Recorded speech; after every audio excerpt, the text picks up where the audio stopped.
നമ്മെ നല്ല മനുഷ്യരാക്കുന്നത് എല്ലായ്പ്പോഴും നമ്മുടെ ശീലങ്ങളും നമ്മൾ തന്നെ വളർത്തിയെടുക്കുന്ന ചില കഴിവുകളുമാണെന്ന് തോന്നിപ്പോകാറുണ്ട്. അരിസ്റ്റോട്ടിൽ തന്നെ പറഞ്ഞിട്ടുണ്ട്, excellence is not an action but a habit.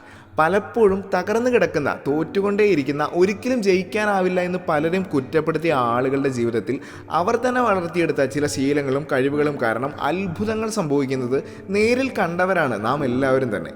കല, സാഹിത്യം, സ്പോർട്സ്, സിനിമ എന്നിങ്ങനെ എല്ലാ മേഖലകളിലും മേൽപ്പറഞ്ഞ കാര്യം ജീവിതം കൊണ്ട് കാണിച്ചു തന്ന കുറേ അതികായന്മാർ, കുറേ മികവുള്ളവർ, കുറേ കഴിവ് തെളിയിച്ചവർ നമുക്ക് മുൻപിൽ തന്നെയുണ്ട്. തീർച്ചയായും എൻ്റെ ജീവിതത്തിലും ഏറ്റവും പ്രധാനപ്പെട്ടതായി ഞാൻ കരുതുന്ന കുറച്ച് ശീലങ്ങളുണ്ട്, കഴിവുകളുണ്ട്. And I believe these habits can make me a lot better. Point number 1, focus.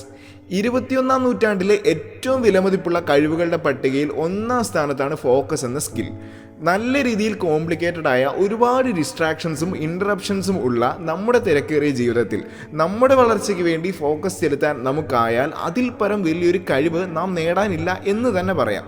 നമുക്ക് അത്യാവശ്യമുള്ള മൊബൈൽ ആപ്പുകൾ മാത്രം നമ്മുടെ ഫോണിൽ സൂക്ഷിക്കുന്നത് വഴി ഏതെങ്കിലും അവസരത്തിൽ, അതായത് എനിക്ക് അഡിക്ഷൻ ഉണ്ട് എന്ന് നാം മനസ്സിലാക്കുന്ന സിറ്റുവേഷനിൽ നമുക്ക് എന്തിനോടാണോ അഡിക്ഷൻ ഉള്ളത് അതിനോട് വിട്ടു നിൽക്കുന്നത് വഴി മെച്ചപ്പെട്ട മെൻ്റൽ ഹെൽത്തിനും ഫിസിക്കൽ ഹെൽത്തിനും വേണ്ടി പ്രോപ്പറായി ഡീറ്റോക്സിങ്ങും ഡയറ്റിങ്ങും എടുക്കുന്നത് വഴിയെല്ലാം ഫോക്കസ് എന്ന സ്കിൽ നാം അറ്റൈൻ ചെയ്തുകൊണ്ടിരിക്കുകയാണ്. നമ്മുടെ ഗോൾസിൽ നാം എത്രമേൽ ഫോക്കസ്ഡ് ആണോ അത്ര മാത്രമായിരിക്കും നമ്മുടെ വിജയം എന്നൊരു മന്ത്ര നമ്മുടെ മനസ്സിൽ സൂക്ഷിക്കുന്നത് വഴി തന്നെ നാം ഒരുപാട് മുന്നേറി കഴിഞ്ഞു.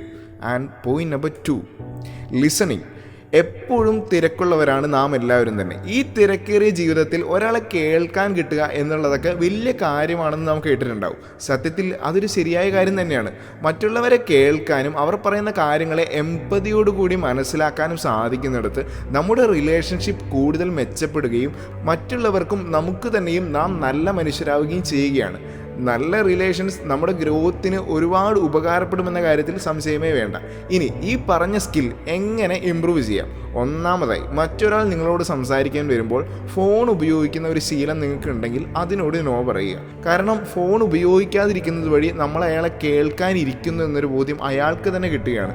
അതുപോലെ തന്നെ ഓരോ മനുഷ്യരെയും മനസ്സിലാക്കി അവർക്ക് ആവശ്യമെന്ന് നിങ്ങൾക്ക് തോന്നുന്ന ഒരു ടൈപ്പ് ഓഫ് റിലേഷൻ അവരുമായി ഷെയർ ചെയ്യുക. മറ്റുള്ളവരെ ഒരുപാട് സ്വാധീനിക്കാനും നിങ്ങളോടുള്ള അവരുടെ സ്നേഹം കൂടുവാനും അത് തീർച്ചയായും കാരണമാകും. Point number 3, knowing what moves the needle. At the end of the day നിങ്ങൾ എത്രമാത്രം അധ്വാനിച്ചു എന്നുള്ളത് മാത്രമല്ല ചോദ്യം, എത്രമാത്രമാണ് നിങ്ങളുടെ അധ്വാനത്തിൻ്റെ ഫലം എന്നുള്ളത് കൂടിയാണ്. കൂടുതൽ അധ്വാനിക്കുക എന്നതിലുപരി എവിടെ എന്തിനു വേണ്ടി അധ്വാനിക്കണം എന്ന കാര്യത്തിൽ സ്ഥിരത ഉണ്ടാവുക. Hard work versus smart work എന്നൊരു വീഡിയോ നമ്മൾ ചാനലിൽ ഇതിനു മുമ്പ് ചെയ്തിട്ടുണ്ട്. അതിൽ നാം ഈ കാര്യങ്ങളെപ്പറ്റി വിശദമായി കാണുന്നുമുണ്ട്.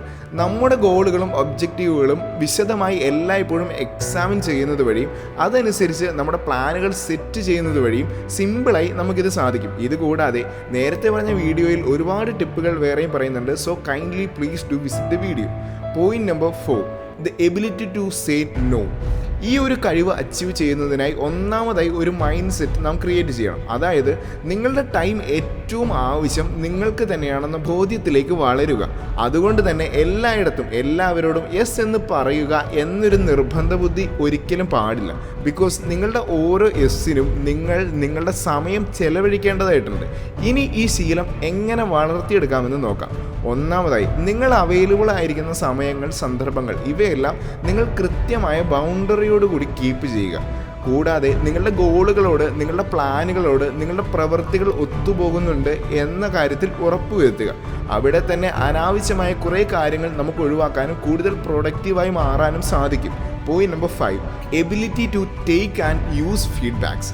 ഉറപ്പായിട്ടും നമ്മൾ നേരിടേണ്ടി വരുന്ന വിമർശനങ്ങൾ നമുക്ക് അത്ര പ്രിയമായിരിക്കില്ല. പക്ഷേ നമ്മൾ അതിനോടൊരു പോസിറ്റീവ് ചിന്താഗതി വെച്ച് പുലർത്തുമ്പോൾ നമ്മുടെ വളർച്ചയ്ക്ക് ഏറ്റവും കാരണമാകാൻ പോകുന്ന ഒരു കാര്യമായി അത് മാറും. യഥാർത്ഥത്തിൽ നമ്മുടെ വളർച്ചയെ ഏറ്റവും കൂടുതൽ ബൂസ്റ്റ് ചെയ്യുന്നതിൽ പ്രധാനപ്പെട്ട ഘടകം ഈ ഫീഡ്ബാക്സ് തന്നെയാണെന്ന് പറയാം.